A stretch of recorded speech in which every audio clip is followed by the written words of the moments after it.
Hi, my name is Zane Court and I'm in my third year of Bachelor of Environmental Practice at James Cook University Cairns campus.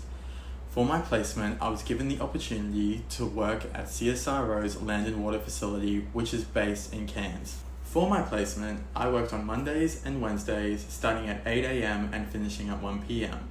for the 13 weeks of this semester. This project that I was fortunate enough to work on during my placement was based in Shark Bay, working with the traditional owners, the Mulgana people.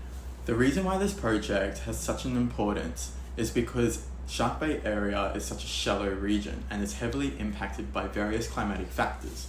My goals for this placement was to really hone in on my GIS mapping skills, my spatial data collecting skills, Indigenous engagement. I also really wanted to improve on my communication skills, and I felt that working in CSIRO would be a really good way to do so, as they are so heavily based around teamwork.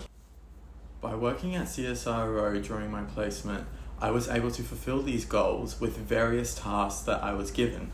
While I already have knowledge in GIS mapping and data collection, me, along with the team that I was working with, thought that it would be best if I did an IMW workshop, which is an Indigenous mapping workshop that basically allows Indigenous students to have free access to different modules to help with GIS programming.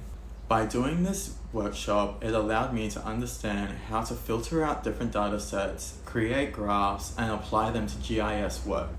By doing this Indigenous mapping workshop, it allowed me to create different data sets, filter them out, and create graphs using them and apply them to GIS mapping programs to be able to create different graphs such as sea surface temperature and rainfall data.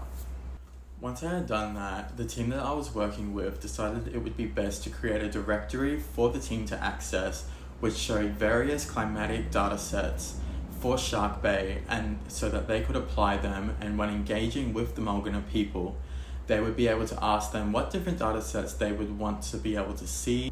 While on placement, I was also fortunate enough to be mentored by Nat Brown, who is a renowned GIS mapping expert, and we would meet up every Monday for about 3 hours and discuss how to do different types of GIS mapping and what different types of programs there were, as well as how to use them. This project really showed me the importance of monitoring traditional lands and sea country and what it means to engage with the traditional owners of different groups. As an Indigenous person, I found that this was an amazing experience to be able to see how a Western science perspective and a cultural perspective can be joined together.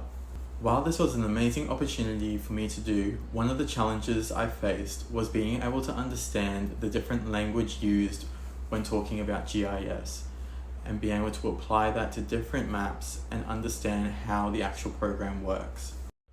However, I overcame this by being able to work with my mentor Nat Brown, as she would be able to talk me through it in a way that I would understand it and apply it. I feel like this experience will be able to help me further my career in the future, as CSIRO has asked me to come back and work with them casually on these maps during this project while Nat Brown is away. This placement was an amazing opportunity, and I can't wait to see what the future has in store for me. Thank you.